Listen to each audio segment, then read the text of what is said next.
บายดีพี่น้องมื้อนี้ก็มาตอนนกคือเก่าเนาะเห็นหมายนี่โอ้คักเลยพี่น้องงามแต่ว่าบุ้งซิมีนกหรือบ่เนาะ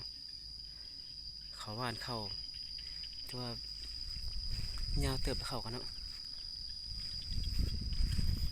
ไปวางลำโพงเนาะ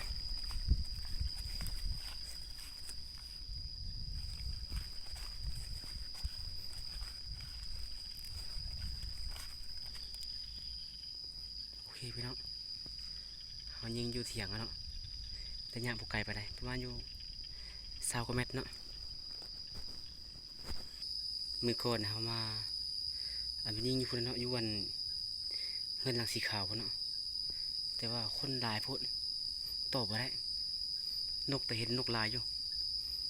นกลายคนก็ลาย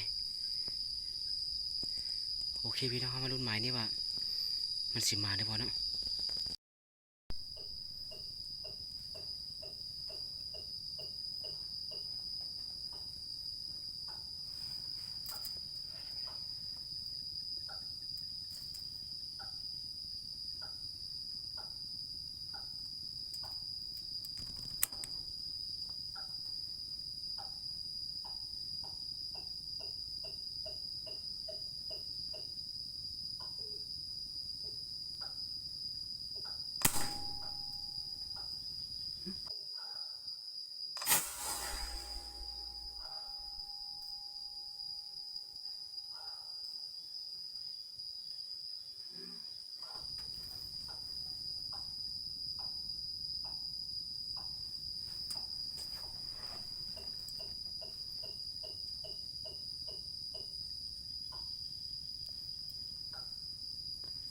เรียบร้อยเลยพี่น้อง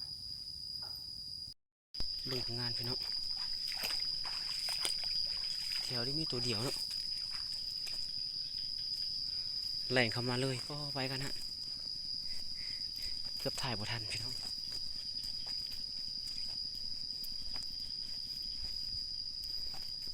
เข้ามาตีตู้แล้วเนาะ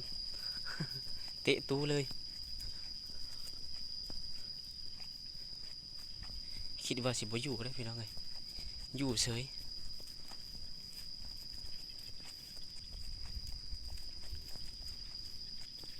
แดดมาประมาณ6 เมตร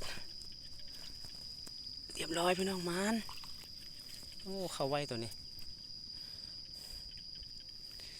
โอเคพี่น้องเอาสิลองไปไม้ทั้งหน้าพวกเนาะเพราะว่าเบิ่งปลาเขาเขียวงามพี่น้องนังเทือมีตัวอีก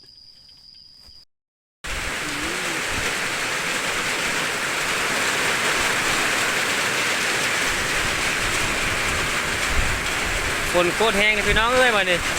พายุเข้าแล้วเมื่อก็เมื่อบ่ได้ไม้ที่โชว์เขาล้มเหลวเนาะบ่ได้ต่อซ้ำ